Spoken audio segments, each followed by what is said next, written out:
epidemiologia, na verdade, é uma área da ciência que estuda, né, conforme a gente foi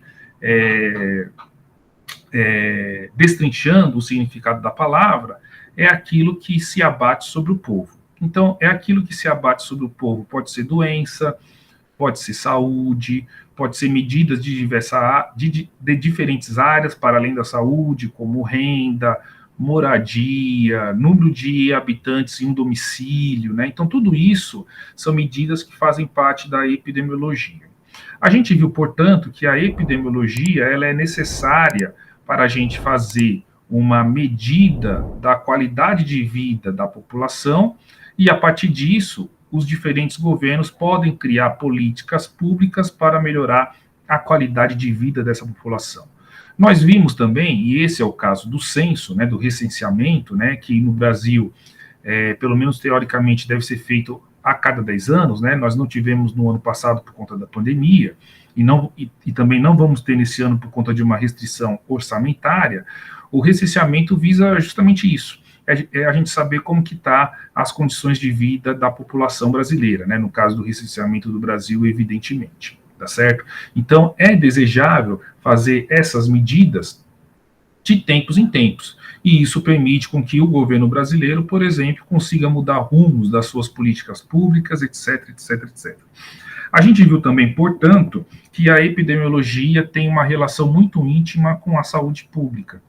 E vocês sabem que a educação física é uma área bastante importante para a saúde pública, tendo em vista os benefícios do exercício físico regular, tanto para a prevenção como para o tratamento de doenças crônicas não transmissíveis, tais como hipertensão arterial, depressão, câncer de cólon, diabetes, entre outras doenças, ok? Hoje a gente vai ter uma aula de medindo saúde e doença.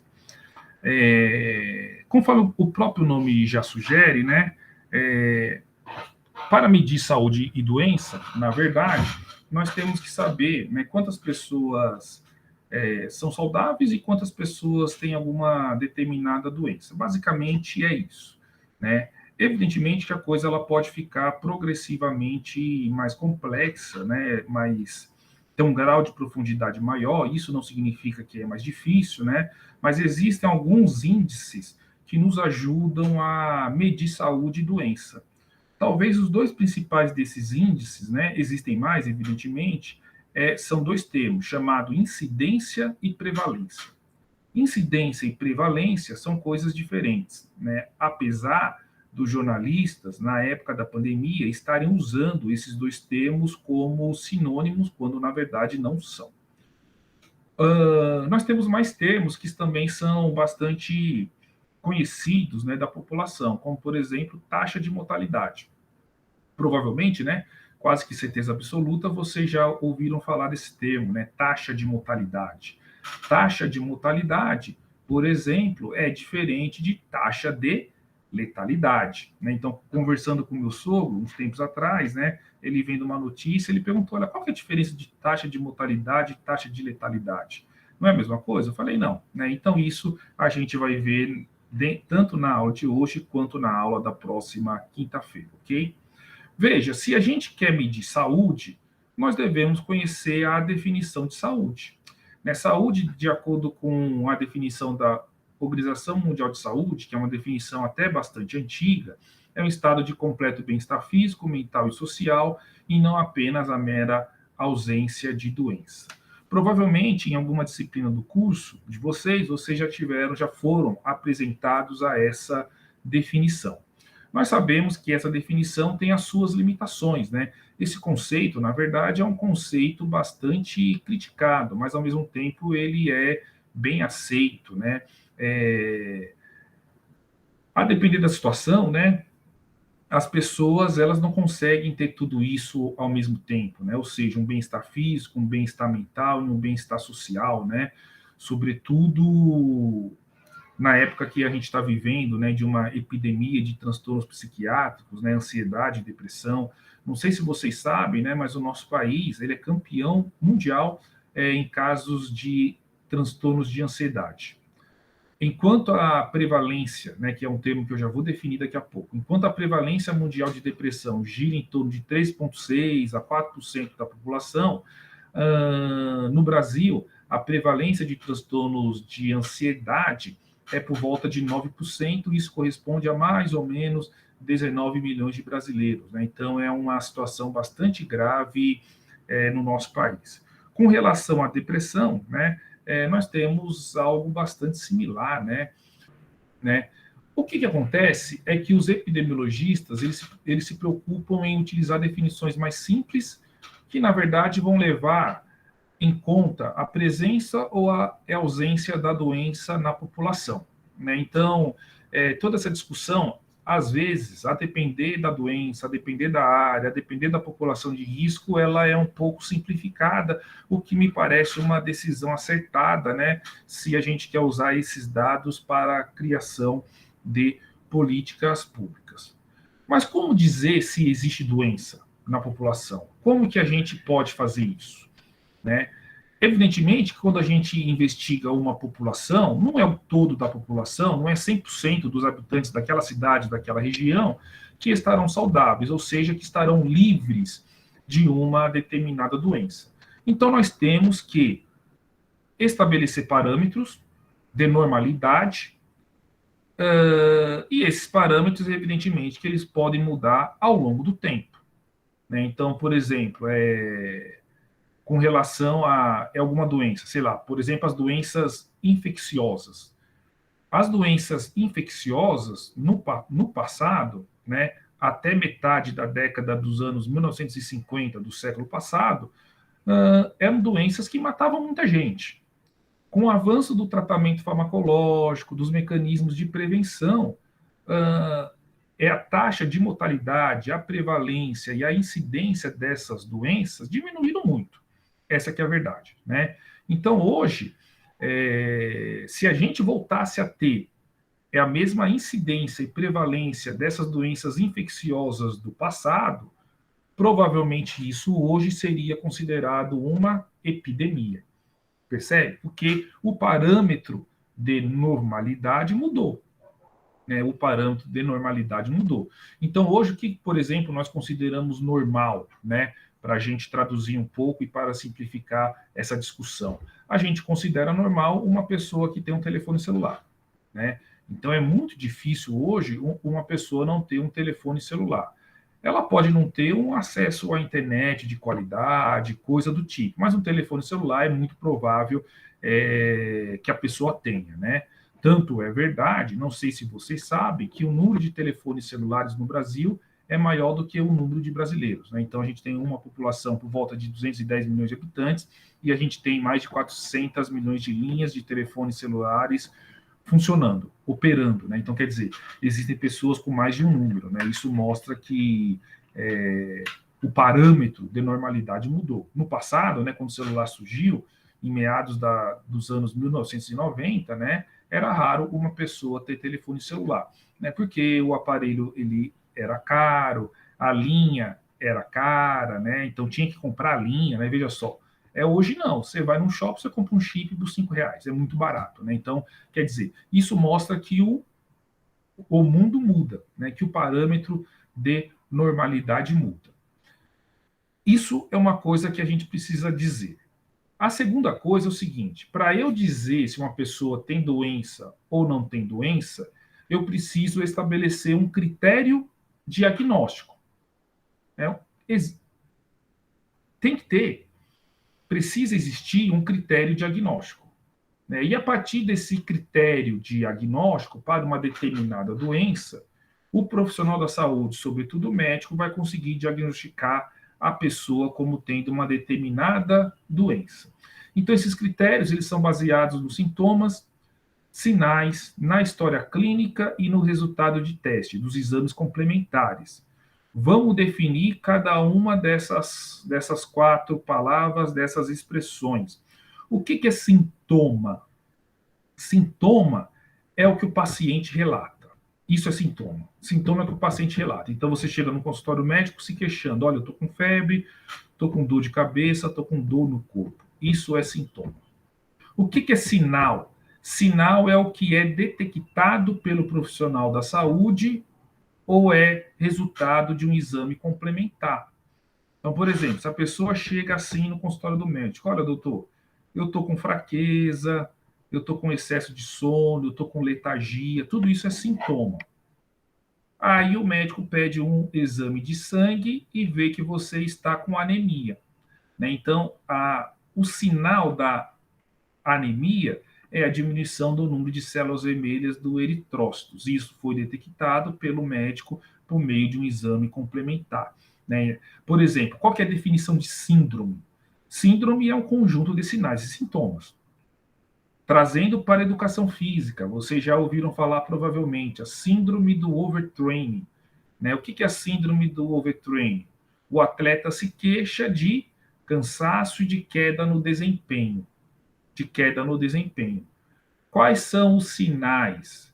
Ele pode ter uma alteração da relação cortisol-testosterona, ele pode ter uma diminuição do número de eritrócitos, ele pode ter disfunções imunológicas, tudo isso é detectado por meio de exames complementares pelo profissional da saúde. Percebe a diferença? Qual que é a definição de história clínica? História clínica é quando o profissional da saúde pergunta sobre a sua história prévia. Por exemplo, a pessoa tem diabetes.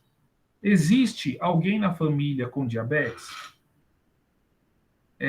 Quais são os parentes que têm diabetes? É de primeiro grau? É pai, mãe, o irmão, a irmã? Né? Então, tudo isso é a história clínica do paciente. E, finalmente, o que a gente já falou dos resultados de teste dos exames complementares. Aí, vê só, gente, não sei se vocês sabem, mas 70% do diagnóstico de uma doença é feita por meio da examinação dos sintomas, sinais e história clínica, sem a necessidade de exames complementares. Geralmente, quando você chega no consultório, você vai conversando com o médico, ele já sabe o que você tem. Ele pede um exame de sangue, pede um raio-x, pede uma ressonância ou coisa do tipo para confirmar o diagnóstico. Né? Então, em casos ou em locais onde os exames complementares eles não são acessíveis por algum motivo, o médico, mesmo assim, ele consegue fazer um diagnóstico correto. Né? Evidentemente que eu estou falando dos bons profissionais. É uma coisa que eu gostaria de dizer também é o seguinte: o que acontece? Existem várias doenças, várias, e muitas mesmo, aonde os sintomas são comuns. Então, por exemplo, se a pessoa chega lá no consultório, eu estou cansado, estou com muito sono, sem ânimo. Isso pode ser desde uma simples anemia até uma depressão maior. Você percebe? Né? Então, existem diversas doenças aonde os sintomas eles são comuns. Né? Existem doenças onde os sintomas podem ser confundidos com o processo fisiológico do envelhecimento. Então, como que o diagnóstico é feito nessas condições? É feito por meio de exclusão de outras doenças, percebe? Né? Então, olha só. Você está cansado? Tô. Me conta mais sobre isso. Eu tenho dificuldade de acordar de manhã, eu gostava de fazer exercício e agora eu não gosto mais. Aí conversa com o parente, olha, ele está sem autocuidado, alguma coisa do tipo. Então talvez não seja uma anemia simples, não. Isso pode ser uma depressão. Né? Então vai fazendo por exclusão e a história clínica do paciente ajuda muito nisso. Né? O que acontece também é que os critérios diagnósticos eles podem se modificar. Né? E essa modificação, ela não é que é desejável, né? Mas ela é necessária. Ela é necessária se a gente considerar o avanço no conhecimento científico ou o aperfeiçoamento de técnicas diagnósticas. Por exemplo, existem muitas doenças que são causadas por tem uma causa genética. No passado, não, mas hoje existem as técnicas de biologia molecular que permitem o profissional da saúde, sobretudo o médico, diagnosticar o paciente sem ter muita margem para dúvida, né? Então, por exemplo, existem diversas doenças, aí eu poderia rezar aqui uma missa de 4 horas, que tem causas genéticas. Por exemplo, as distrofias musculares, de Duchenne e de Becker. é uma mutação em um gene que codifica para uma proteína chamada distrofina. Então, o paciente vai ter perda de força, vai cursar com fraqueza muscular e, infelizmente, ele vai vir a óbito. Né? Então, pode ser feito o diagnóstico por meio da avaliação de sintomas, sinais, história clínica, mas o resultado de um teste de biologia molecular, ele é muito preciso. Né? No caso da pandemia que a gente está vivendo, né, nós temos a questão aí do teste de PCR, né? Vocês já ouviram falar. O que é PCR? PCR é a sigla para reação cadeia polimerase. Então, quando, não sei se alguém aqui já fez, né, esse exame de COVID, né, põe um cotonete dentro do nariz, né, e vai até lá o finalzinho do nariz para encostar com a pontinha do cotonete lá nas conchas nasais e tira uma amostra biológica. É o que esse PCR faz? Ele vai investigar a presença do material genético do coronavírus. Então, se o PCR for positivo, aí não tem erro, a pessoa está com Covid. Né? Então, aquela indicação toda que vocês sabem, né? Isolamento, blá, blá, blá, né? Então, quer dizer, o avanço das técnicas de biologia molecular nos permitiram muitos avanços, né? Nas questões de prevenção, tratamento e diagnóstico de doenças, né? E aí serve para os exames de biologia molecular, para os exames de imagem, né? Ressonância, ultrassom, tomografia computadorizada, né? Então hoje existem ultrassom 3D, né? Então as coisas vão se sofisticando e os critérios diagnósticos eles vão acompanhando essa mudança que acontece em função do desenvolvimento científico. Enfim, sabendo disso, o que nós precisamos para medir a ocorrência de doenças? Primeiro passo, nós precisamos saber qual é a população que está em risco. Né? Por exemplo, faz sentido, veja só que eu vou perguntar, faz sentido eu medir a presença de sarcopenia, né, que é a perda de fibras musculares que acontece com a idade. Faz sentido eu medir a presença de sarcopenia em crianças e adolescentes? Resposta é não. Por que não faz sentido? Porque essa população não está em risco. Percebe? Né? Então, a primeira coisa para a gente medir a ocorrência de doença é a gente identificar a população em risco. Né? Então, o que é a população em risco? Qual que é a definição de população em risco? É o total de pessoas expostas, ou seja, de indivíduos que podem vir a ter uma determinada doença. Né? Então, essa é a população em risco. Então, no caso desse exemplo que eu falei, da sarcopenia, que é uma doença onde o exercício e, sobretudo, o treinamento de força tem muita relevância, ela acontece em pessoas idosas. A sarcopenia é um processo fisiológico, né? A gente vai perdendo fibras musculares com a idade. O que não pode ter é uma perda excessiva, né? Que isso vai levar a uma segunda situação conhecida como dinapenia. Dinapenia é a perda de força muscular, né? Então, quer dizer, eu perco fibras musculares e, concomitante a isso, eu posso perder também força muscular, que é o que a gente chama de dinapenia. Então, enfim, né? Então, a população em risco é o total de pessoas expostas, ou seja, indivíduos que podem vir a ter uma doença, uma determinada doença ou uma determinada condição, tá bom? A gente está falando de doença, mas a epidemiologia também presta a se investigar uma determinada condição. Né? Então, não faz sentido eu estudar a doença que eu falei agora há pouco em crianças e adolescentes, né? Porque isso não vai acontecer nessa população, ou seja, essa população não é uma população em risco. Mostrando isso em forma de figuras, né? Então, o que a gente tem aqui? Olha só. Essa primeira bola, esse primeiro ciclo representa a população total. Eu estou partindo do princípio que 50% dessa população é constituída por homens e 50% é constituída por mulheres. Separei somente as mulheres e dividi em 3 faixas etárias.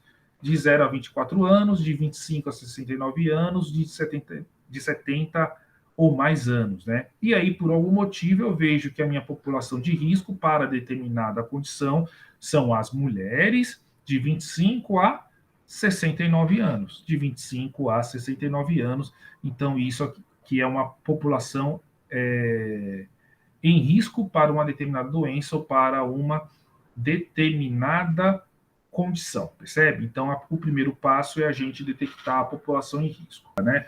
As pessoas, elas podem ser suscetíveis a uma determinada doença ou uma determinada condição, e isso pode ser investigado de acordo com fatores demográficos, geográficos e ambientais.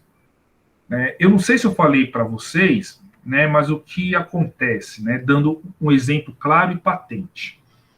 A epilepsia é a doença neurológica mais comum do mundo. 50 milhões de pessoas no mundo têm epilepsia. A prevalência, né, de epilepsia nos países desenvolvidos é por volta de 1%.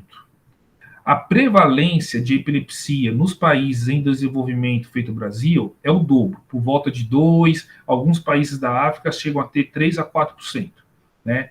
Isso está relacionado com aspectos ambientais, porque nesses países a quantidade da população atendida por saneamento básico, educação ambiental é muito menor.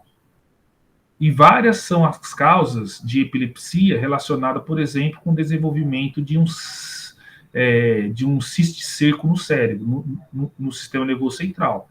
E isso vai acontecer quando a pessoa não tem acesso a saneamento básico, questões de higiene, etc. Então, tudo isso para dizer que a população em risco pode ser investigada de acordo com os aspectos demográficos, geográficos e ambientais.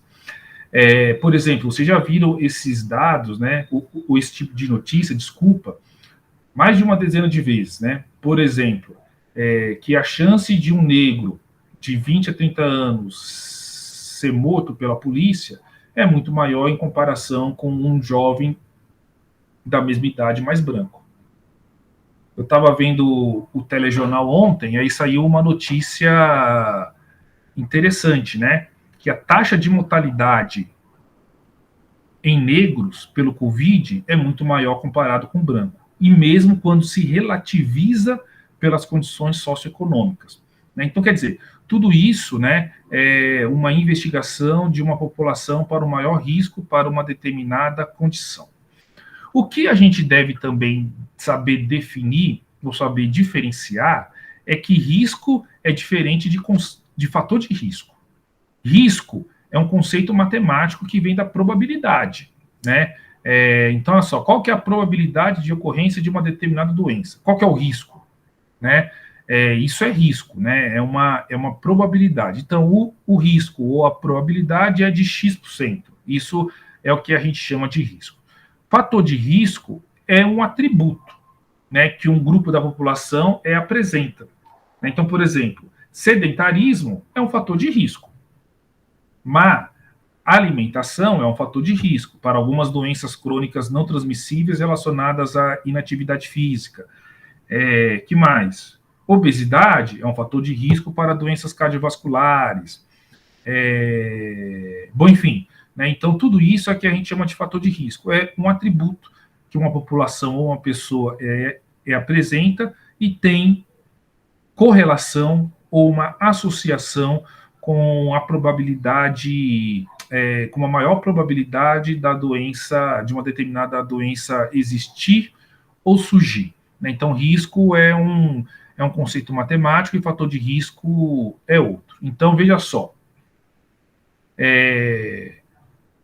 José, 65 anos, é sedentário, obeso e tem pressão alta. Qual é o risco dele morrer por doença cardiovascular? Quais são os fatores de risco nessa minha frase? É sedentário, é obeso, e outra coisa que eu falei, o que foi? Eu esqueci, gente, desculpa. É sedentário e obeso, eu falei mais uma coisa. Né? Então, qual que é o risco dessa pessoa morrer por uma doença cardiovascular? Né? Então, são conceitos diferentes. Né? Então, um fator de risco geralmente ele pode ser prevenido, né? Sedentarismo, obesidade, tabagismo, colesterol alto, uso de contraceptivos orais, né, para a doença coronariana, né? Então são todas questões, né, que podem ser prevenidas, né? Ao passo que o risco não, é aquela probabilidade e é uma conta matemática. Nós também temos o marcador de risco, né?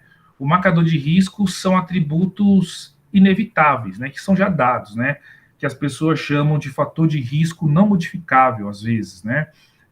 Então é sexo, grupo étnico, estatura, enfim, né, tudo isso são marcadores de risco, né, são atributos inevitáveis cujo efeito encontra-se, portanto, fora da possibilidade de controle, ok? Então, essa é a diferença entre fator de risco, que às vezes as pessoas chamam de fator de risco modificável, ou de marcador de risco, que às vezes também é chamado de fatores de risco ou fator de risco não modificável. Então, olha só. De novo, o que precisamos saber para medir a ocorrência de doença? O primeiro passo é identificar a população em risco. Já entendemos isso, creio eu. O segundo passo é saber a incidência e a prevalência dessa doença ou dessas doenças nessa população em risco, né? E aí, já definindo o que é incidência e o que é prevalência. Vamos lá. Incidência é o número de casos novos ocorridos em um certo período de tempo em uma população específica. Ao passo que prevalência refere-se ao número de casos novos e velhos, em conjunto, encontrados em uma população definida em um determinado ponto no tempo. Como que a gente calcula a incidência, né? Veja bem, não é que você tem que saber calcular. Você tem que saber, né? Isso é que eu advogo. Se você fosse um epidemiologista, é uma outra coisa. Não é o caso, você tem que entender o que o conceito significa, né? Então, incidência é a frequência de casos novos de uma doença ou de um problema de saúde, né? Então, nós temos que investigar a pessoa em no mínimo duas situações, né? Então, no caso de uma doença, no tempo 0, ela estava sadia, e aí no tempo 1, né, ou no segundo tempo, no segundo T, ela é um caso novo. Então, ela faz parte agora da incidência de um número de casos novos, lembrando que a incidência leva em consideração um certo período de tempo.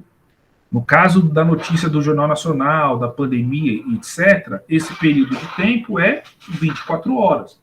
Então, se você for assistir hoje algum telejornal, eles vão falar assim, ó, o número de casos nas últimas 24 horas foi de tanto. O número de óbitos nas últimas 24 horas foi de tanto, né? Então, isso é incidência que leva em consideração dois momentos, dois tempos e assim por diante, né? O que acontece? Nós podemos especificar um pouco mais esse termo, né? Então, por exemplo, taxa de ataque é um termo que é frequentemente utilizado durante uma epidemia de uma doença, né? Então, por exemplo, nós temos uma taxa de ataque quando a incidência de uma doença ela aumenta muito, né? Então, durante uma epidemia, né? Epidemia é diferente de pandemia e a gente vai definir isso nessa disciplina. Mas, enfim, quando nós temos a definição, né, um aumento muito rápido da incidência de uma doença, nós podemos chamar isso de taxa de ataque. E a taxa de ataque pode ser calculada como o número de pessoas afetadas dividido pelo número de pessoas expostas a uma determinada situação, né? Então, aquela história, né? Se a pessoa teve contato com uma pessoa exposta, pode ser que ela não pegou uma determinada doença, mas para o cálculo da taxa de ataque, ela deve ser levada em consideração, ok? Com relação à prevalência, é uma medida de frequência da doença, né, em um determinado momento, e vai considerar os casos antigos e os casos novos, né? Então, a prevalência, ela é um dado muito importante, na verdade, porque ela descreve a força com que subsistem as doenças nas coletividades, sobretudo as doenças crônicas. Não é o caso da Covid-19, tá? A Covid-19 não é uma doença crônica. Na verdade, galera, se eu fosse dar para vocês, deixar para vocês uma dica aqui, geralmente é assim. Nós usamos prevalência para casos, para doenças crônicas. E se usa mais incidência para doenças agudas. Então, por exemplo, diabetes é uma doença crônica. Então, a gente vai usar prevalência. Porque se a pessoa foi diagnosticada com diabetes, ela vai viver com diabetes pelo resto da vida. Porque o diabetes não tem cura. Né? Então, tem controle, né? Tem controle. Pode tomar uma quantidade maior, menor de medicamento, mas a pessoa, ao longo da vida, vai ter que se preocupar com aquilo. Então, a gente fala de prevalência, né? Então, por exemplo, X% da população tem diabetes. No caso dos transtornos de ansiedade, né, que eu falei, aproximadamente 9% da população tem transtornos de ansiedade, né? Porque trata-se de uma doença crônica. Toda doença crônica, o tratamento tem que ser crônico, não tem jeito. Aí vamos lá, para a gente pensar. Quais são os fatores que podem aumentar a prevalência? Né? Nós podemos ter o aumento da prevalência por uma maior duração da doença. Né? Então, por algum motivo, e é por isso que eu falei que nas doenças crônicas, duradouras, né, a gente usa mais a prevalência ao invés da incidência. Né? Então, se a pessoa tem diabetes, ela vai deixar de ser um caso de diabetes para a saúde pública quando, infelizmente, ela vier a óbito.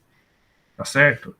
Enquanto ela estiver viva, ela vai fazer parte daquela contagem de pacientes com diabetes. Né? E a mesma coisa vale para as outras doenças crônicas, ok? Um outro fator que pode alterar a prevalência, evidentemente, é o aumento da incidência. Se por algum motivo, por uma determinada situação, a gente tem aumento da incidência, né, então a gente, naquele período, a prevalência, evidentemente, será maior. Um terceiro fator é o aumento da sobrevida, mesmo sem cura. Mesmo sem cura. Um exemplo patente disso, patente, né, e cristalino, é a questão dos pacientes com AIDS, os pacientes soropositivos. Né? Então, o que acontece? No passado, a gente falava assim, a pessoa tem AIDS, ela vai morrer de AIDS. Ela vai morrer por conta da AIDS. E hoje, a coisa mudou. Mudou por quê? Por conta do tratamento com os medicamentos antirretrovirais. Então, esses medicamentos, para o tratamento dos pacientes com AIDS, deram uma sobrevida para o paciente gigantesca. De tal forma que hoje nós falamos o seguinte, olha, o paciente, ele vai morrer com AIDS, não necessariamente de AIDS, percebe a diferença? Ele pode morrer porque ele ficou com diabetes, ficou com alguma doença, né, uma outra doença, né, mas ele não necessariamente vai morrer por conta da AIDS, ele vai morrer com AIDS, né? Porque, infelizmente, é uma doença que ainda não tem cura, mas tem um tratamento farmacológico que é bastante eficaz. Então, se a gente tem um aumento da sobrevida das pessoas, né, na população, por algum motivo, né? Melhora de acesso a serviços médicos e hospitalares, etc., a gente tem a tendência de ter um aumento da prevalência daquelas doenças, ok? Um quarto fator é o seguinte, se chegar gente doente na população. Né? Então, por exemplo, se a gente tem um aumento da imigração de casos.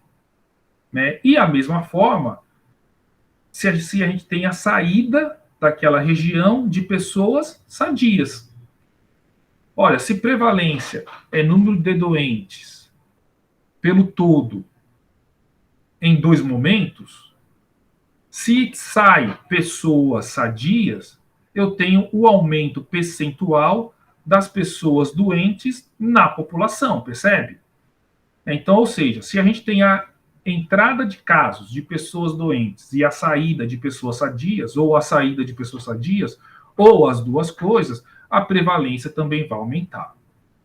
Então, na verdade, por exemplo, quando tem essas crises humanitárias, né, que vocês estão acompanhando aí, né, no passado recente teve a crise da Síria, né, que muitos habitantes sírios foram para países europeus, né, agora recentemente, né, lá no Afeganistão, né, a questão da retomada do governo pelo Talibã, né, aí fica aquele monte de pessoas saindo das suas regiões, né, tem uma questão, né, de xenofobia, evidentemente, né, as pessoas não querem receber um imigrante na sua região, né, em algumas situações, né, mas tem também essa possibilidade, né, de pessoas trazerem doenças para uma região onde aquela doença não existia, né, então é também uma crise humanitária, mas também pode se tornar, não necessariamente se tornará, uma crise sanitária, né? Então, por isso que os países ficam preocupados, né, quando tem uma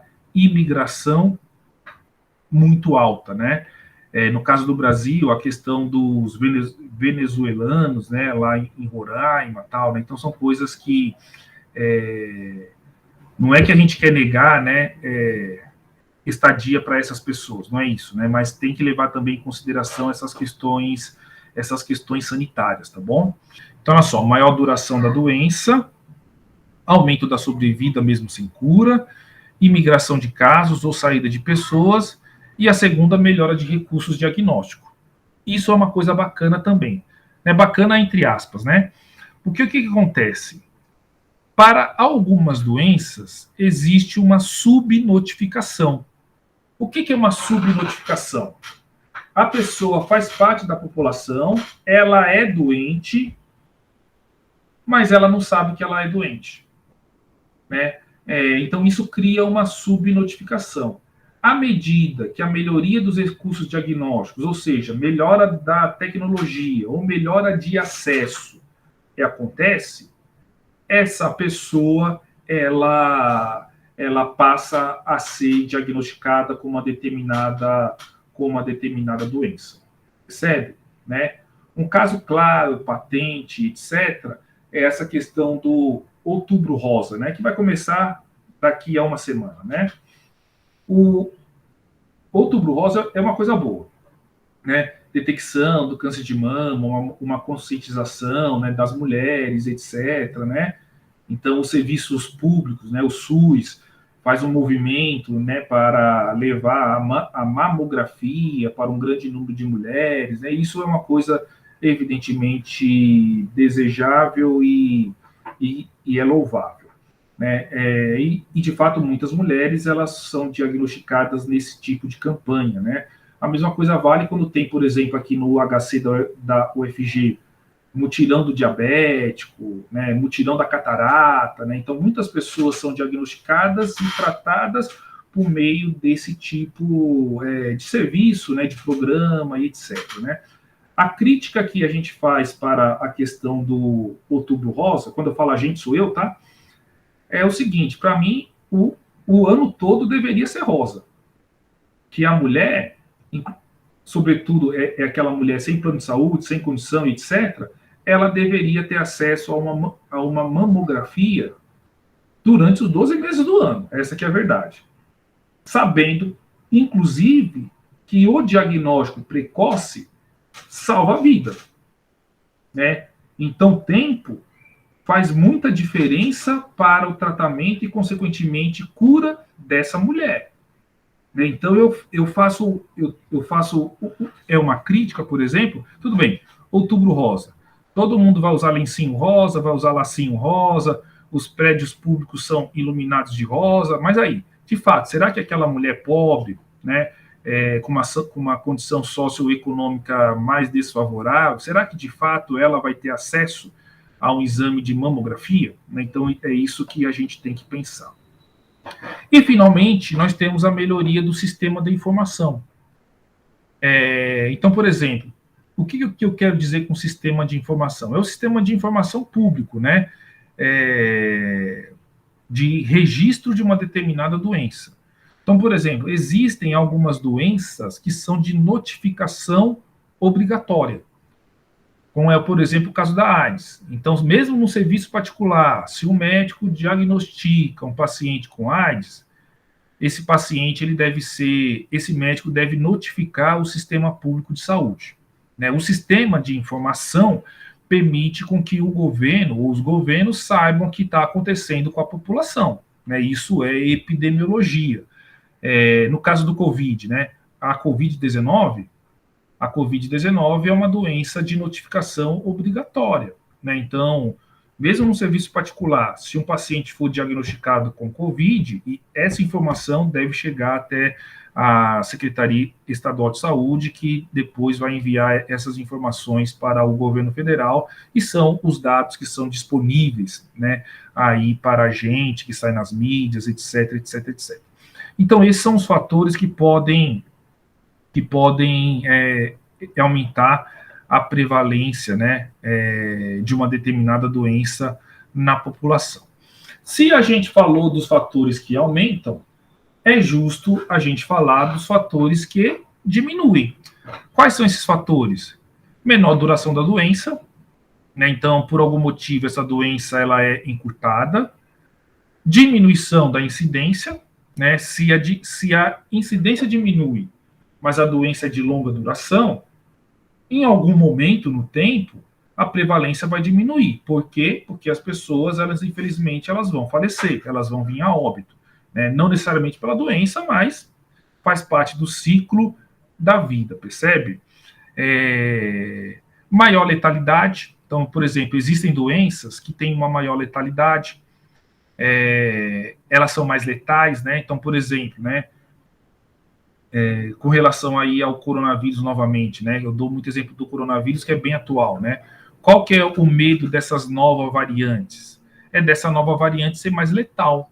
Letalidade é uma medida em saúde que fala o seguinte, ó, daquelas pessoas que estão doentes, quantas vão morrer? Taxa de mortalidade leva em consideração toda a população. Taxa de letalidade leva em consideração somente as pessoas que têm a doença, né? Então, olha só, se eu tenho uma determinada doença X, qual que é a letalidade dessa doença? Né? Existem doenças com letalidade alta? Existem. Existem doenças com letalidade baixa? Existem. Né? Então, por exemplo, depressão é uma doença com letalidade baixa. Ansiedade é uma doença com letalidade baixa. Se a pessoa sofreu uma parada cardiorrespiratória, é uma situação que tem uma letalidade muito alta, né? Então, enfim, né? São arrazoados que a gente deve fazer. Da mesma forma, se a gente recebe pessoas sadias. No slide anterior, quando eu falava de aumentar a prevalência, eu falava o seguinte, ó, se chega pessoas doentes ou se sai sadias. Aqui é o contrário. Se chega pessoas sadias e se sai pessoas doentes. Né, se saem casos, né, casos de uma determinada doença. Então, esses fatores podem diminuir a prevalência. E, finalmente, o aumento da cura. Por algum motivo. Melhora no tratamento, né, é o mais patente. Né, então, tudo isso, a descoberta de uma cura de uma determinada doença. Né, então, tudo isso são... o aumento da... Né, tudo isso é um fator que vai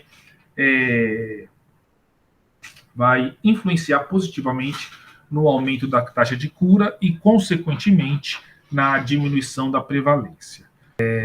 Beleza, então, olha só, aqui eu tenho um esquema que não é meu, na verdade, eu tirei de um livro, mas que nos ajuda a entender os fatores que podem aumentar ou diminuir a prevalência. Né? Então, aqui eu tenho um balde cheio d'água, esse nível d'água refere-se à prevalência.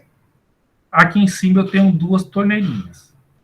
Então, olha só, se eu abrir a torneirinha dos doentes novos, que é a incidência, né? Se é novo a incidência, eu vou aumentar a prevalência.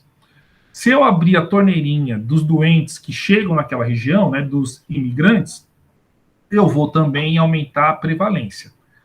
E aqui embaixo eu tenho 3 torneirinhas, que se abertas, vão fazer o nível de água diminuir, né, vão fazer a prevalência diminuir. Né? Então é a cura, os doentes que saem daquela região, que emigram, e o número de óbitos. Né? Então, se eu aumentar aqui, se eu abrir a torneirinha de óbitos, mais pessoas vão, infelizmente, vir a óbito se eu abro a torneirinha, né, das pessoas que saem da região, né, a prevalência vai diminuir, e a mesma coisa vale para a cura.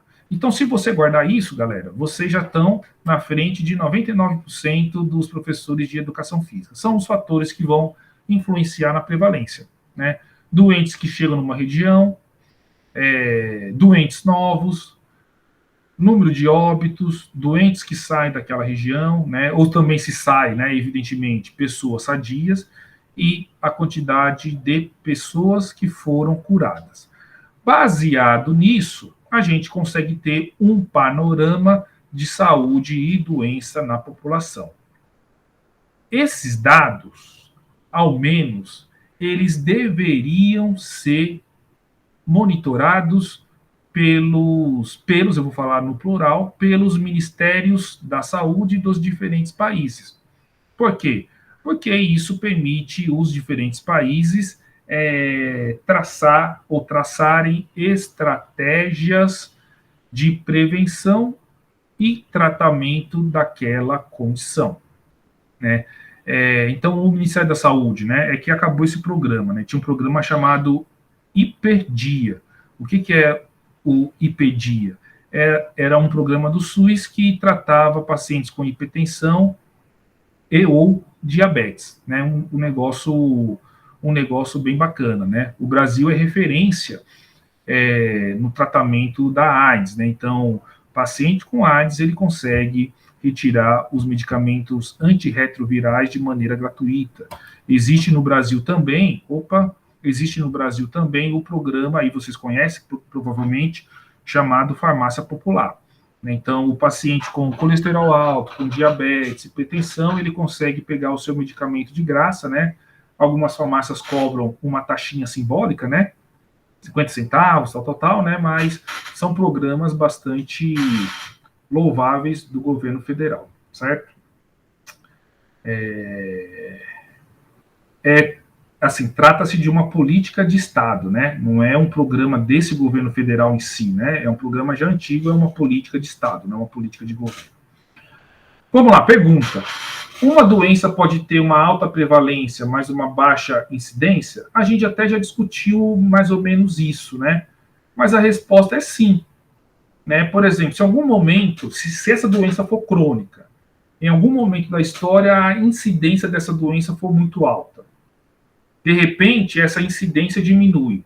Aquelas pessoas, elas continuam vivas e continuam deixando aquela prevalência alta, em que pese a incidência diminuir.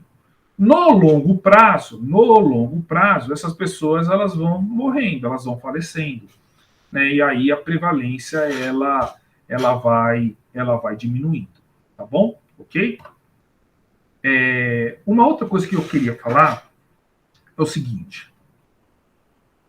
Veja só, tem uma área da ciências contábeis, ciências econômicas, que chama ciência autuarial, que leva em consideração, por exemplo, a expectativa de vida da população, renda da população, quantos anos que a pessoa vai trabalhar, enfim.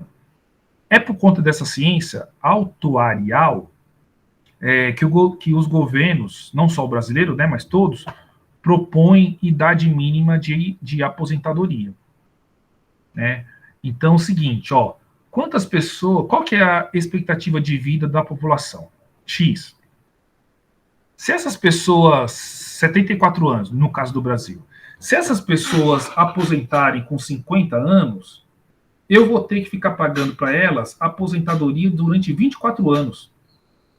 Será que a Previdência Social vai ter dinheiro para isso? Né? E tem um agravante, né? O número de pessoas que estão nascendo, que vão compor, que vão sustentar com a sua força, com a sua contribuição, o sistema previdenciário, está diminuindo. Então, quer dizer, se eu continuar deixando essas pessoas se aposentarem muito cedo, eu não vou ter dinheiro para pagar. Então, tem que se fazer o quê? Uma reforma. É aí que vem a reforma da Previdência. De novo, que não é uma coisa exclusiva do Brasil, né? Todos os países... porque o Brasil tem outros problemas, né? Mas todos os países decentes do mundo fizeram a sua reforma da Previdência e já fizeram outras também, né? Então, por exemplo, em Portugal hoje a idade mínima de aposentadoria é de 67 anos. Aqui no Brasil é de 65, né? Mas tem alguns grupos que são privilegiados, né? Policiais. Não estou falando que não mereçam, tá? Não é essa discussão e eu não vou entrar nessa seara política. Mas alguns grupos eles ainda se aposentam cedo. Então, quer dizer, a ciência atuarial leva em consideração tudo isso, né? Olha, tem prevalência de doença, quem tem doença vai morrer mais cedo, né? Então, são cálculos que os técnicos fazem, né? E que dão sugestão de idade de aposentadoria e etc, né? Então, por exemplo, vai ter, infelizmente, pessoas que contribuíram e que elas vão falecer antes da idade de se aposentar, né? Então, tudo isso faz parte, e a família não reaver esse dinheiro, né? Porque o sistema público de previdência social é um fundo perdido, né? Para quem trabalha aqui com carteira assinada, você está contribuindo e esse dinheiro, na verdade, não é seu. Esse dinheiro está sendo usado para pagar a aposentadoria de alguém que já está aposentado. Quando o Marcelo Henrique, quando a Cíntia, quando o Lúcio, quando a Júlia, o Edson se aposentar, quem pagará a aposentadoria de vocês são as pessoas que vão estar no mercado de trabalho, né? Então, é isso que acontece, isso também tem relação com a epidemiologia, ok? Então, esse cálculo, né, de incidência vai depender do tipo da população. A população ela é fechada, ou seja, ela não vai mudar? A população ela é aberta, que é o que acontece, né, na vida real, né? Se eu falar, por exemplo, de população fechada, eu estou falando dessa turma de vocês. Tem 17 alunos, ninguém pode mais ser matriculado, né? Então não vai chegar nenhum caso novo. Pode chegar uma pessoa atrasada agora na aula, mas essa pessoa ela já está matriculada. Então vocês são uma população fechada, né? Na população aberta, novos membros são aceitos ao longo do tempo. E também nós temos perdas, né? Tá certo? Então, isso também é algo a se considerar no cálculo de prevalência, incidência e etc. Uma coisa que eu já falei, na verdade, mas agora declarando oficialmente por meio dos slides, é o conceito de letalidade. Letalidade, na verdade, mede a gravidade, a severidade de uma doença. E é definida como a proporção de mortes dentre aqueles que são doentes. É diferente de taxa de letalidade. Então, de novo, né, nessas novas variantes do coronavírus, qual é a preocupação? É surgir uma nova variante cuja letalidade seja muito alta. A letalidade, né, na pandemia é por volta, isso vai depender do país, tá, gente? Mas é por volta de 2%, ou seja, 2% daquelas pessoas infectadas, elas infelizmente morreram. Morreram por conta da Covid-19, tá certo? Então, essa é a letalidade. Se surgir uma variante mais letal, essa letalidade ela vai, evidentemente e infelizmente, aumentar. Mas letalidade é diferente de taxa de mortalidade. Então, por exemplo, olha só, aqui é um dado onde eu estou falando de sobrevida de taxa de mortalidade. E aqui trazendo para a área da educação física, tá bom? O que eu estou mostrando aqui? Olha só, o consumo pico ou consumo máximo de oxigênio e mortalidade por doenças cardíacas. Então, o que esse trabalho que foi publicado em 2003 fez? Vocês vão entender em 5 minutos. Ele investigou mulheres que estavam passando por um protocolo de reabilitação cardíaca. Elas tinham doenças cardíacas, tá certo? E essas mulheres foram divididas em 2 grupos. Um grupo de mulher com um VO2 máximo acima de 13 mililitros por quilograma por minuto, e um grupo de mulheres com um VO2 máximo menor do que 13 mililitros por quilograma por minuto. Você sabe que o VO2 máximo é um índice de avaliação aeróbia de condicionamento cardiorrespiratório, beleza? Tranquilo isso, né? Então, o que esse dado mostrou? Esse dado mostrou o seguinte, que aquelas mulheres com um consumo máximo de oxigênio maior, elas tinham uma sobrevida também maior. Vamos entender esse gráfico aqui. Ó. Esse gráfico aqui é uma curva que a gente chama de curva de sobrevida. E esse estudo foi feito durante 25 anos. Foi um follow-up durante 25 anos. Um segmento, né? A tradução de follow-up é segmento. Foi um segmento durante 25 anos. Né? Então, lá no tempo zero, lá no ano zero, todas as pacientes estavam vivas. Então, a sobrevida vale 1. 1 é 100%, certo? O que é porcentagem? 100%, né? 100 dividido por 100. 100 dividido por 100, né? Vai dar 1. Então, todo mundo estava vivo no tempo zero, lá no começo do estudo. Aí o tempo foi passando e chegamos aqui, por exemplo, ó, no ano 15. No ano 15, quem tinha um VO2 pico menor tinha uma sobrevida, vamos aqui arredondar, de 0,75. Então, olha só, 25% tinha falecido, vieram a óbito, e 75% estavam vivos.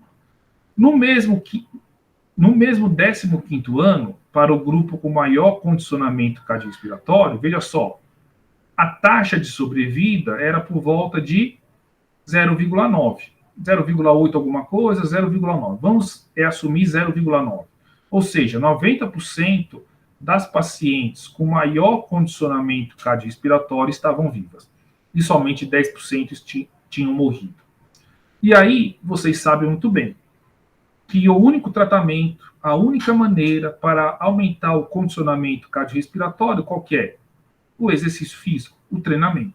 É a prática corporal, aí o nome que vocês querem dar não importa, mas é o treinamento físico, é o exercício físico regular e etc. Né? Esse trabalho mostrou também, olha só, portanto, né, na conclusão, que pacientes com VO2 pico maior do que 13 mililitros por quilograma por minuto tinham uma redução de 50% na mortalidade por doenças cardíacas, e isso é um baita achado. E aí, gente, existem vários dados, né?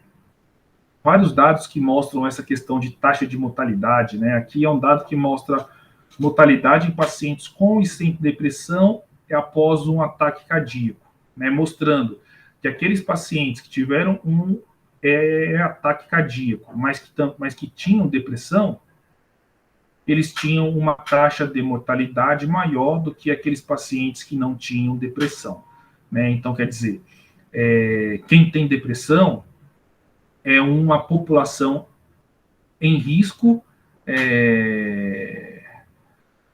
porque apresenta uma taxa de mortalidade maior.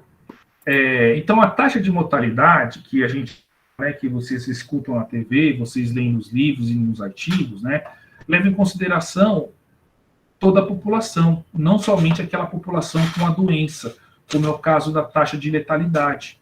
Né? Então, a taxa de mortalidade leva em consideração toda a população, coisa que a gente já tinha mencionado. Mas a taxa de letalidade tem algumas desvantagens. Né? Primeiro, a principal desvantagem é que não leva em consideração que o risco de morrer varia conforme o sexo, idade, raça, classe social. Então, existe, por exemplo, medidas de taxa de mortalidade mais específicas. Né? Então, por exemplo, taxa de mortalidade materna, taxa de mortalidade infantil, né? Que leva em consideração essas subpopulações. Né? Então, quando nós usamos a taxa de mortalidade geral, né? Nós perdemos um pouco essa especificidade, né? Porque nós devemos levar em consideração o sexo, a idade, a raça, a classe social, entre outros, né? E o que acontece também, que a comparação desse índice entre diferentes regiões e diferentes tempos devem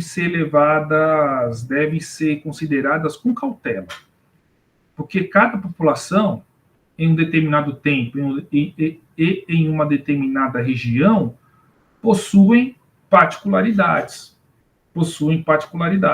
Né? Então, a comparação ela deve ser feita com cautela.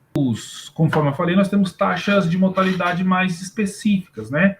Como o caso da taxa de mortalidade infantil, né? Que é utilizada para indicar o nível de saúde de uma comunidade. O Brasil teve um avanço extremo na diminuição da taxa de mortalidade infantil. Quer dizer, no passado morriam muitas crianças até 12 meses de vida, né? Então hoje isso é muito diminuído, né? Isso pode ser atribuído a um avanço do acesso a medicamentos, a profissionais de saúde, etc., né? Então isso permite, né, dizer que o nosso país vem evoluindo, em que pese talvez não ser na velocidade que nós desejamos, mas ele vem evoluindo em alguns quesitos, né? Conforme eu já falei, essa taxa mede o número de óbitos de crianças no primeiro ano de vida, né, dividido pelo número de nascidos vivos no mesmo ano. Aí a gente tem a taxa de mortalidade, né? Então, conforme eu já falei, olha só, a taxa de mortalidade infantil ela vem diminuindo muito, né? Então aqui é um dado, né, que mostra a taxa de mortalidade infantil por 1.000 crianças nascidas vivas, né? Então, olha só, no ano de 1980 do século passado, eram quase 70 crianças que morriam para cada 1.000 nascidos vivos, né? Em 2009, veja só, essa taxa de mortalidade ela diminuiu bastante, né? Então é algo ao redor de 22, né?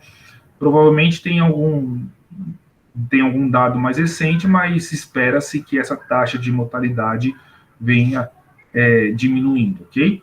Né? Nós também temos, por exemplo, a taxa de mortalidade materna, né? É a mesma questão da taxa de mortalidade infantil, né? Então aqui são o número de óbitos de mães que tiveram relação com a gestação, com o parto e com o puerpério.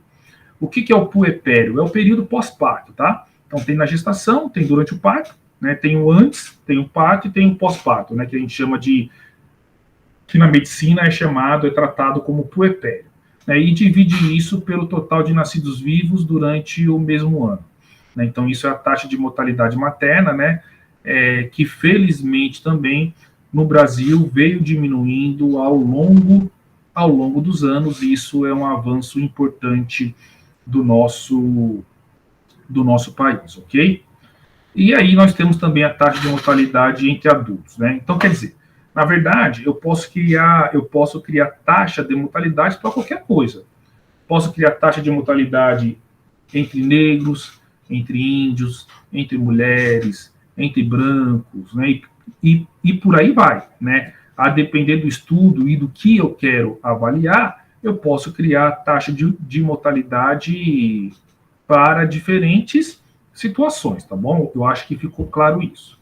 A taxa de mortalidade entre adultos é a probabilidade de morrer entre idades de 15 e 60 anos, né? Que você pode relativizar para cada 1.000 pessoas, mas pode ser para cada 100 pessoas, para cada 10.000 pessoas. Como você vai relativizar, pouco importa. Mas se você quer comparar tempos diferentes e regiões diferentes, é sempre interessante se utilizar uma relativização, né? Coisa que a gente falou na primeira aula, né? Então, a taxa de mortalidade é uma forma, por exemplo, de avaliar o nível de saúde entre países, né, para a sua população economicamente ativa. Então, por volta dos 15 anos, né, tem gente que já começa a trabalhar, né, e etc. Né, então, a população economicamente ativa mostra a força motriz de um país. Essa que é a verdade. A força motriz para o crescimento de um país. Então, essa aqui é a taxa de mortalidade entre adultos, né? Então, ela vai medir a probabilidade de morrer na vida adulta, né? Por exemplo, já foi mencionado, né? Já foi mostrado que a probabilidade de morrer na vida adulta é maior para homens do que entre mulheres, em quase a totalidade dos países, né? Então, tem aquela questão da violência, né? Tem a questão também do homem procurar menos serviços de saúde que as mulheres, né? Então, tudo isso faz com que a probabilidade do homem de morrer seja maior do que das mulheres. Por exemplo, olha só, no Japão, menos de 1 em cada 10 homens e menos de 1 em cada 20 mulheres morrem nesse grupo etário, comparado com 2 em cada 3 homens e 1 em cada 2 mulheres em Angola. Então, quer dizer, são países com taxa, né, com probabilidade de morte muito diferente, né? Então, isso deve ser considerado, ok? Gente, fico com essa foto da praia da ilha de Areia Vermelha em João Pessoa, e o que eu tinha para falar hoje para vocês era isso.